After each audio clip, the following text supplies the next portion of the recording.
Welcome সবাইকে। আজ আমরা আলোচনা করব বিলিরুবিন মেটাবলিজম সম্বন্ধে।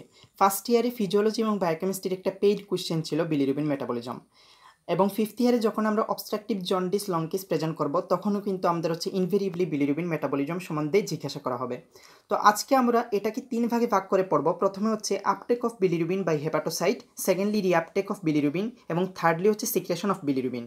তো আপটেক অফ বিলিরুবিন বাই হেপাটোসাইটের আগে বিলিরুবিনের কিছু প্রসেসিং সম্বন্ধে আমাদের জানতে হবে।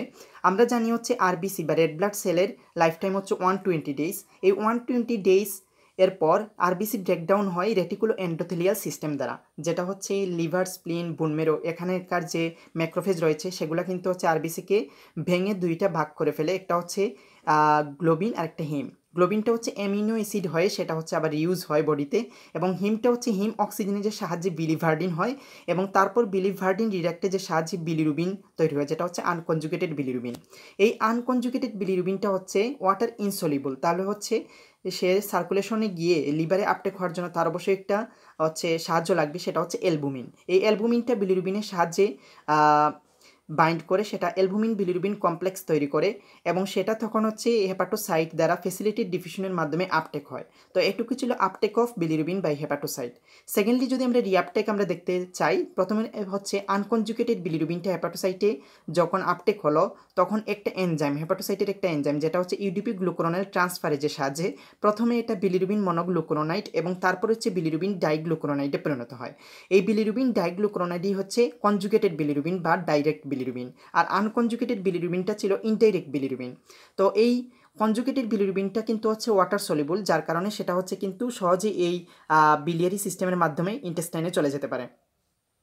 তো এখন যে এই কনজুগেটেড বিলিরুবিনটা যখন হেপাটোসাইটে আসলো তখন সেটা কি হয়, MRP2 একটা ট্রান্সপোর্টার রয়েছে বিলিয়ারি ক্যানালিকুলিতে, সেটার নাম মাল্টিড্রাগ রেজিস্ট্যান্ট প্রোটিন 2। এইটার সাহায্যে সেটা কিন্তু বিলিয়ারি সিস্টেমে কি হয়, সিক্রেশন হয় কনজুগেটেড বিলিরুবিনটা। তারপর বিলিয়ারি সিস্টেমে যখন সিক্রেশন হয় তখন কিন্তু আমরা এই প্রসেসের আন্ডারে এটা ব্যাখ্যা করব। বিলিয়ারি সিস্টেমে সিক্রেশন হওয়ার পর সেটা কিন্তু মেজর ডুওডেনাল পেপিলাতে গিয়ে উন্মুক্ত হয়, যেটা সেকেন্ড পার্ট অফ ডুওডেনামে। এরপরে ইন্টেস্টাইনে যখন আসলো তখন ইন্টেস্টাইনাল ব্যাকটেরিয়া কিছু এনজাইম প্রডিউস করে, যেটা বিটা গ্লুকুরোনিডেজ এনজাইম, সেটা কি করে কনজুগেটেড বিলিরুবিনকে ইউরোবিলিনোজেনে পরিণত করে। এই ইউরোবিলিনোজেনের 90%ই স্টার্কোবিলিনোজেন। স্টার্কোবিলিনোজেনে কনভার্ট হয়, দেন স্টার্কোবিলিন হয় স্টুলে ক্যারেক্টারিস্টিক কালার প্রদান করে, আর বাকিটা এন্টারো হেপাটিক রিসাইক্লিংয়ের মাধ্যমে লিভার, তারপরে ব্লাড, তারপর কিডনিতে গিয়ে ইউরোবিলিন হয়, ইউরিনের ক্যারেক্টারিস্টিক কালার ইয়েলো কালার প্রদান করে। তো এটুকু সিক্রেশন। তো এখানে আমরা কিছু congenital disease of the bilirubin metabolism আমরা আলোচনা করব। প্রথমে এই যে ইউডিপিজিটি বা ইউডিপি গ্লুকুরোনাইল ট্রান্সফারেজের যদি একটা জেনেটিক ডিফেক্ট থাকে, যেটা তার লেস অ্যাক্টিভিটি, মানে বিলিরুবিনকে ঠিকমতোভাবে সেটা কনজুগেটেড করতে পারতেছে না, তখন একটা ডিজিজ হয়, সেটা গিলবার্ট সিনড্রোম। এই গিলবার্ট সিনড্রোমের পেশেন্টটা সাধারণত অ্যাসিমটোমেটিক থাকে, কিন্তু যদি তারা প্রলংড স্টারভেশনে থাকে তখন কিন্তু তাদের এই জন্ডিসের সাইনটা দেখা যায়। তো এটুকু ছিল গিলবার্ট সিনড্রোম সম্বন্ধে। আর আরেকটা ইউডিপিজিটি, যেটা ইউডিপিজিটি যদি পার্শিয়াল ডেফিসিয়েন্ট থাকে তখন ক্রিগলান-এজার সিনড্রোমের একটা ভেরিয়েন্ট যেটা টাইপ 2 সেটা দেখা যায়, আর যদি কমপ্লিট ডেফিসিয়েন্সি থাকে তাহলে টাইপ 1 এইটা দেখা যায়। তো এটাও ছিল, এই দুইটা ছিল কিন্তু আনকনজুগেটেড হাইপার বিলিরুবিনিমিয়া, কারণ এখানে কিন্তু কনজুগেশনের সমস্যা। আর এইখানে আমরা আরেকটা আলোচনা করব, যেটা কনজুগেটেড বিলিরুবিনটা এখানে সিক্রেশনই হতে পারতেছে না বিলিয়ারি সিস্টেমে, সেটা মাল্টিড্রাগ রেজিস্ট্যান্ট প্রোটিন 2, যেটা ট্রান্সপোর্টার হিসেবে কাজ করতো কনজুগেটেড বিলিরুবিনের, সেটা যদি ডিফেক্টিভ থাকে তাইলে কিন্তু কনজুগেটেড বিলিরুবিনটা যেতে পারতেছে না বিলিয়ারি সিস্টেমে, সেটা হেপাটোসাইটে তখন অ্যাকুমুলেটেড হবে এবং শেষে কিন্তু সার্কুলেশনে যাবে, তখন এটা হবে কনজুগেটেড হাইপার বিলিরুবিনিমিয়া। এটার নাম ডুবিন জনসন সিনড্রোম, যেটা MRP2 প্রোটিনের ডিফেক্টের কারণে হয়।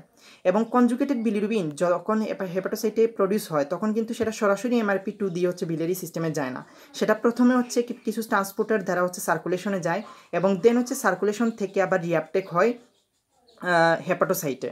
তো এই রিঅ্যাপটেকটা করে দুইটা প্রোটিনের মাধ্যমে, একটা OAT1B1 আর একটা OAT1B3। তো OAT মানে কি, এটা অর্গানিক অ্যানায়ন ট্রান্সপোর্টার। যদি এটাতে সমস্যা হয় তাইলে কিন্তু যেখানে সার্কুলেশনে যে কনজুগেটেড বিলিরুবিন ছিল সেটা কিন্তু আবার রিঅ্যাপটেক হতে পারবে না, যার কারণে সেটা সার্কুলেশনেই কিন্তু এই কনজুগেটেড বিলিরুবিনটা বেড়ে যাবে, তখন এটাকে আবার বলে কনজুগেটেড হাইপার বিলিরুবিনিমিয়া। আর এই ট্রান্সপোর্টারের সমস্যা থাকার কারণে সেটাকে আমরা বলতেছি রুটোর সিনড্রোম। দুইটাই কিন্তু জেনেটিক একটা ডিসঅর্ডার।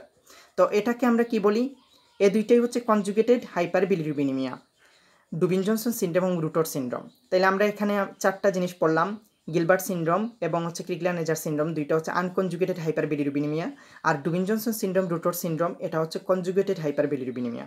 তো গিলবার্ট সিনড্রোমটা ইউডিপি-জিটি এর লেস অ্যাক্টিভিটির কারণে হয়, কিন্তু পরিমাণটা হচ্ছে তার স্বাভাবিক। ক্রিগলার-নেজার সিনড্রোমটা হচ্ছে ইউডিপি-জিটির পরিমাণের সমস্যার কারণে হয়। আর ডুবিন জনসন সিনড্রোম MRP2 এর ডিফেক্টের কারণে হয়। রুটর সিনড্রোমটা এই ট্রান্সপোর্টার রিঅ্যাপটেক ট্রান্সপোর্টারের ডিফেক্টের কারণে হয়। তো এটুকুই ছিল হচ্ছে বিলিরুবিন মেটাবলিজম সম্বন্ধে। ধন্যবাদ সবাইকে।